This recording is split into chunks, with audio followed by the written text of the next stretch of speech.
छत्तीसगढ़ के रायपुर में एक स्कूल की कुछ लड़कियों ने पबजी गेम को एक लत बताते हुए इसके खिलाफ नो पबजी क्लब बनाया। अगर हम लोग इससे हटेंगे तो हमारी लाइफ में आगे करियर में भी ये बहुत अच्छी चीज़ है कि हम ये सब चीज़ों से दूर रहें।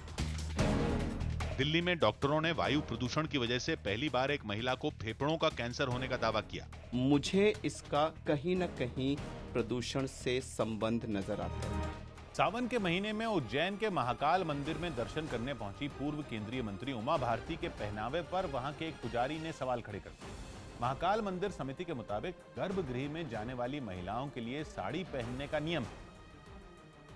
लेकिन उमा भारती पर नियम की अनदेखी कर महाकाल मंदिर में साड़ी पहनकर नहीं पहुंचने का एक पुजारी ने आरोप लगा दिया। हालांकि उमा भारती ने पूरे विधि विधान से महाकाल की पूजा की और मंत्रोच्चार के बीच महाकाल का दूध से अभिषेक किया। दर्शन के दौरान उमा भारती ने हाथ जोड़कर महाकाल से प्रार्थना की और मंदिर के पुजारी के पैर भी छुए, जिसके बाद पुजारी ने उमा भारती से गर्भगृह में ड्रेस कोड में जाने की अपील की। जो भी आते हैं उनको मंदिर के नियम का पालन करना चाहिए, कुर्ता ना पहने, वो साड़ी जो वो भगवा साड़ी पहन सकते हैं। वहीं उमा भारती ने महाकाल मंदिर में दर्शन के दौरान कपड़ों के नियम को सही बताया। जो पंडित जी लोग का जो ड्रेस कोड है वो ठीक है, अगली बार साड़ी गिफ्ट करने में पहना। कुछ देर महाकाल मंदिर में वक्त बिताने के बाद उमा भारती वहां से चली गई। सौभाग्य की बात यह कि उमा भारती सावन के महीने में हर बार की तरह इस बार भी महाकाल के दर्शन करने पहुंची थी, लेकिन उनके साड़ी पहनकर नहीं आने पर सवाल खड़े हो गए। पुजारी ने नियम को सबके लिए एक बराबर बताया, जिसके बाद उमा भारती ने भी अगली बार नियम का पालन करने का भरोसा दिलाया।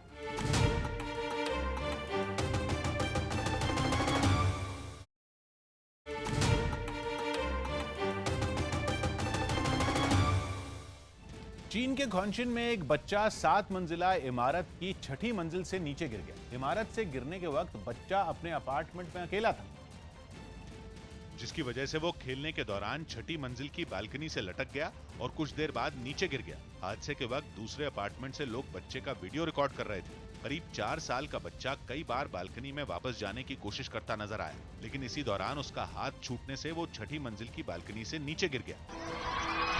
हादसे के वक्त कुछ लोग नीचे कंबल फैलाकर खड़े थे। बच्चा उनके कंबल पर गिरा, जिसकी वजह से उसकी जान बच गई।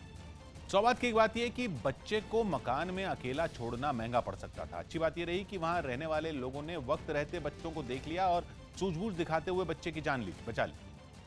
विपक्ष के भारी विरोध के बीच राज्यसभा में 3 तलाक बिल पास हो गया। अब इस बिल को मंजूरी के लिए राष्ट्रपति के पास भेजा जाएगा, जिसके बाद यह कानून बन जाएगा और 3 तलाक को गैर कानूनी माना जाएगा। राज्यसभा में वोटिंग के दौरान 3 तलाक बिल के पक्ष में 99 और विरोध में 84 वोट पड़े, जिसके बाद राज्यसभा में मौजूद बीजेपी सांसदों ने मेज थपथपाकर अपनी खुशी जाहिर की।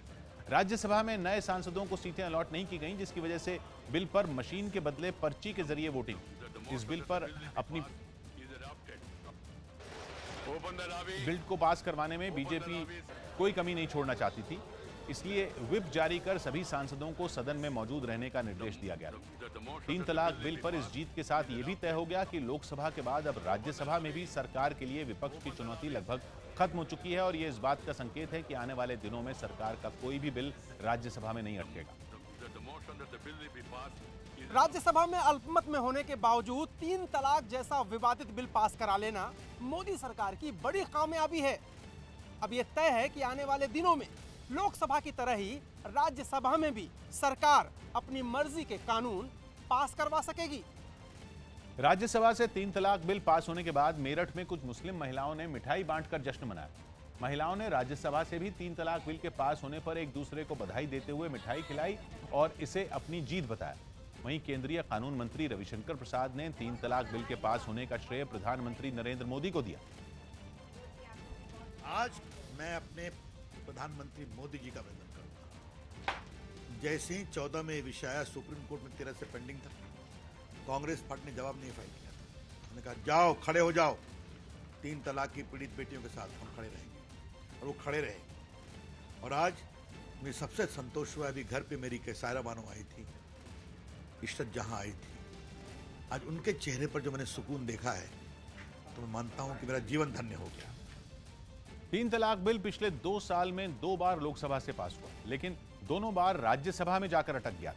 लेकिन इस बार राज्यसभा में करीब 4 घंटे बहस के बाद यह बिल पास हो गया और अब राष्ट्रपति की मंजूरी के बाद 3 तलाक बिल कानून बन जाएगा, जिसके बाद 3 तलाक देने के दोषी पुरुष को 3 साल की सजा सुनाई जाएगी और पीड़ित महिलाएं अपने और नाबालिग बच्चों के लिए गुजारे भत्ते की मांग कर सकेंगी। हालांकि लोकसभा की ही तरह कांग्रेस, टीएमसी, एसपी और एआईएडीएमके समेत कई पार्टियों ने बिल का विरोध किया, लेकिन कई पार्टियों के सदन से वॉकआउट करने की वजह से बीजेपी के लिए बिल पास कराना आसान हो गया। लेकिन राज्यसभा में 3 तलाक बिल पास होने से पहले खूब हंगामा हुआ। यह बिल